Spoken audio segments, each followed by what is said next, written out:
Hey guys, subscribe for daily content. And if you're shopping for gear, make sure you check out the description for the newest items at some of the very best online retailers. There's also links for some of the items that I personally recommend. Thanks! What's going on YouTube? Metal Complex here, and today I've got another short little unboxing video to share with you guys. What brand do we have today? Looks like Ameight, which I truthfully didn't know still existed. I assumed that, because this is Migron, right? I don't know why they have two different brands. I feel like somebody's explained that to me before, and I forgot to absorb it. But I thought maybe that Migron had just said, let's just do everything under Migron. Apparently not. So, this is by Ameight. They are identical in quality to Migron. I will link this down in the description. You guys can check it out if you want to. Let's go ahead and find out what we've got here. Do we have a double layer? Yeah, we do. Okay, what did that? It probably says right here.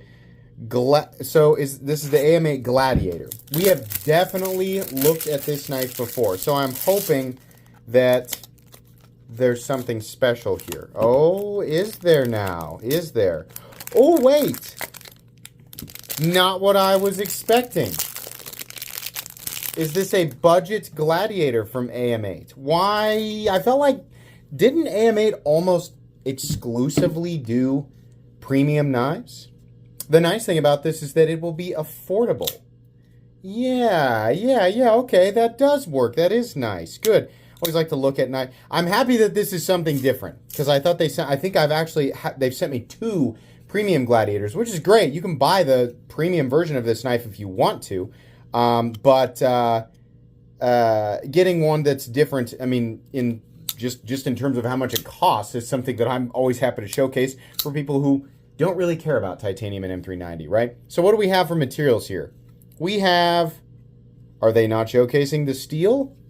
Interesting. Does it say anywhere? It doesn't. Well, it'll be linked in the description, but surely,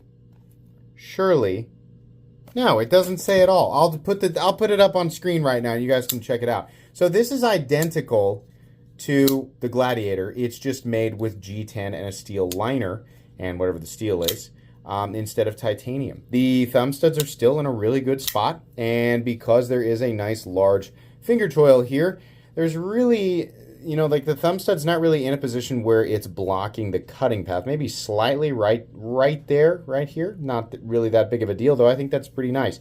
On full-size knives, this is when I like this. Like, if you're going to do a combination forward choil and flipper, I like it to be on a larger knife. Even people who have hands smaller than me will find that it creates for a very uncomfortable choke-up position, and that's because usually the finger choil is not cut super huge, and the flipper tab keeps you pretty confined in here. So when you have a larger profile, it means you can still make use of the standard grip and the choked up grip, but you have a comfortable amount of room for your index finger in both positions. So that's actually really, really nice.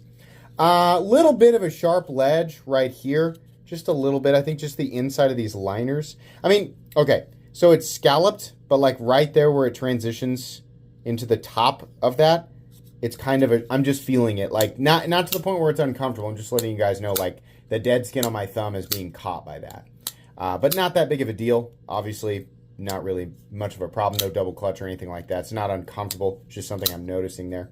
The edges of the G10 all feel really nice. And honestly, the G10 itself feels really nice because it is contoured ever so slightly.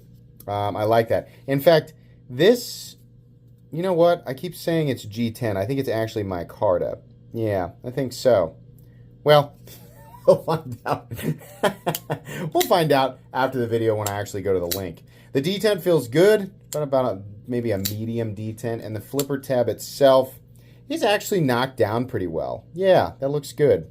Appreciate that. Let's go ahead and get a measurement, because this is a full-size budget knife. When I say budget knife, judging by mostly Migron, again, I don't know that I've ever handled a budget knife from Ameight. I think everything they've ever sent me has been on the premium end, right around 200 bucks. This will probably be very, very budget. I would not be surprised if this came in at 45 or less, just judging their other stuff. Migron makes some of the best, and I'm including Ameight here, they make some of the best priced budget knives on the market. That is a big knife. Yeah, 8.3 inches. Blade length is 3.75, and your cutting edge is 3.25. Definitely a good size knife. Let's go ahead and weigh it. Where's the scale at today? There it is right there. Just weigh it here real quick. I've actually got some other budget knives that I can put this up against for a size comparison here. So the weight on this guy comes in at 4.8 ounces, which is a little heavier than some of you might prefer, but look at that balance. Really, really good. Honestly, this is a really just like a good, straightforward knife. We're all, you know, a lot of us who have been around for a long time are kind of bored to tears with liner locks, but if you're just starting, I mean, man, if you're just starting to get into knives, like you just discovered that the best knives on earth are not at the Walmart knife counter, oh my gosh, to go back to that time, to go back to my own personal experience with discovering how vast the knife world was, that would be a huge blessing. But to go back and do that for me, right, would mean to go back to, comparatively today, to go back to a much smaller selection. And even then, the knife world felt infinite. I can only imagine if you just discovered the vastness of the knife world like within the last week or month, you have no idea the selection and the quality that you have, especially in the budget knife world. What a lot of us, you know, people like to reduce, the knife market is oversaturated. I heard somebody say that, so I thought it sounded good because it's got a lot of syllables and it makes me sound. Like, yeah, I mean, it is true, right? It is. But the benefit, especially to people who are not familiar with this knife world, is you have so much in terms of what you can choose from that is actually good. Right? The formula for a good budget knife used to be a little bit of a mystery. Not anymore. It's pretty common, right? So picking something like this up for 40 to 50 bucks is pretty easy to do, right? There's not a lot of mystery in trying to find a good pocket knife anymore. And despite what the gatekeepers would have you think, this is a good thing for everybody. Because if you decide you want a new tool for one reason or another, you lost it, you collect budget knives, right? Or you just want it, right? It's usually the reason. There's not really a lot of hunting that has to go on, right? And I think companies like Ameight, Migron especially, make that really easily, make it easy on people because their designs are very inviting. They're not very risky or super loud in terms of the design aesthetic. So it's very inviting to people who are looking for that specifically, or just newer people who don't want to pick up something that's really wild and crazy, just something straightforward and utilitarian. So putting it up against some other Migron favorites like the Moyarl. You can see here that's definitely another one that I recommend. And then let's do the Valona, like a really big one. Also a Migron.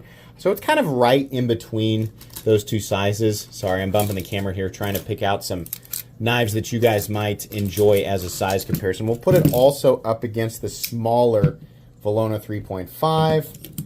Just doing some budget comparisons today. The CJRB Echo. Let's do the Vosteed Raccoon. All great examples. And then the slightly more than what we normally see in terms of what a budget knife costs, the Vision FG, and let's do the Civivi Elementum. Okay, yeah, not a bad choice.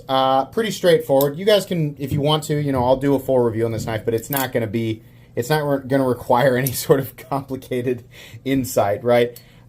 Pretty straightforward. My guess is that it will do exactly what it is supposed to do, and you guys can probably predict how that review will go. But I mean, first impressions, if you like this, yeah, it's made well. So if it's right around the price that I guessed, you're probably good to go. I'll have it linked down below. You guys can check it out. That's it for today. Please make sure to follow me on Instagram at metal_complex and on TikTok at _metal_complex. If you enjoyed this video, leave a like. If you'd like to check out my other content, I do, of course, have lots of videos of knives that are either expensive or inexpensive that I do or don't like, so check those out. And if you enjoy all my content, go ahead and click on that Metal Complex logo right there and subscribe because there's definitely more coming. Thanks again for watching, everybody, and have a great day.